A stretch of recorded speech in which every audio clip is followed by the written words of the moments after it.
Many of us crave to be more interesting people. The question is, how might we become so? We rightly tend to associate being interesting with achieving difference from the norm, with being able to serve up some unusual and intriguing stories and ideas.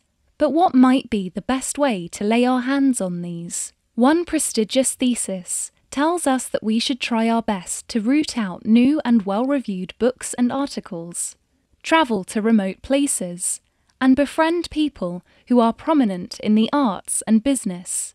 This correctly latches on to something, that we should aim to be different, but it entirely overlooks that before we've ever read a single book, gone to any foreign country, or met any Nobel Prize laureates, we are all compellingly different anyway.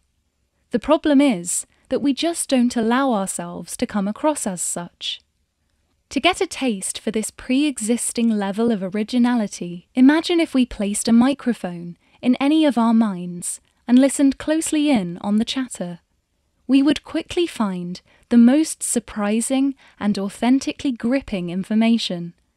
We'd realise that we were attracted to some very unexpected people, often just the sort we weren't supposed to have any feelings for.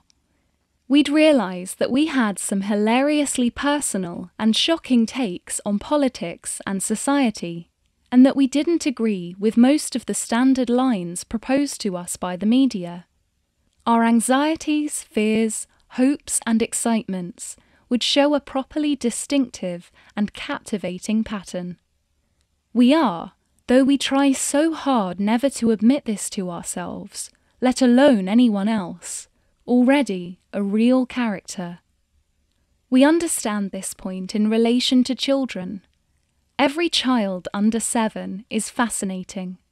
They almost never do anything interesting in the outside world, but it's the honest, uncensored way in which they report on their inner lives that guarantees their interest. When they chit-chat about their granny, or their teacher, or their take on their dad, we're open-mouthed. We were once fascinating too, before we got overly worried about seeming normal. There are, of course, some things we should, as we grow up, take care not to mention to spare others hurt, but a lot fewer than we think. When we next fear coming across as dull, we need only lean in more closely on the data from our deep selves. We should, and the habit may require a little conscious effort to develop, get in touch with what we actually believe. What emerges may sound odd, but it is also liable to be hugely charming, warm-hearted and comforting, and a lot closer to what people around the table deep down feel too, than what was printed in today's newspaper. Everyone is interesting. So-called interesting people are simply those who've allowed themselves to listen in on and share with others a selection of what is really going on in their minds.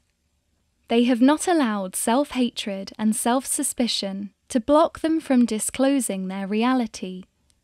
They have been confident enough to imagine that the truth about themselves could be a pleasure for others to hear, and, with a few obvious caveats, it almost certainly will be.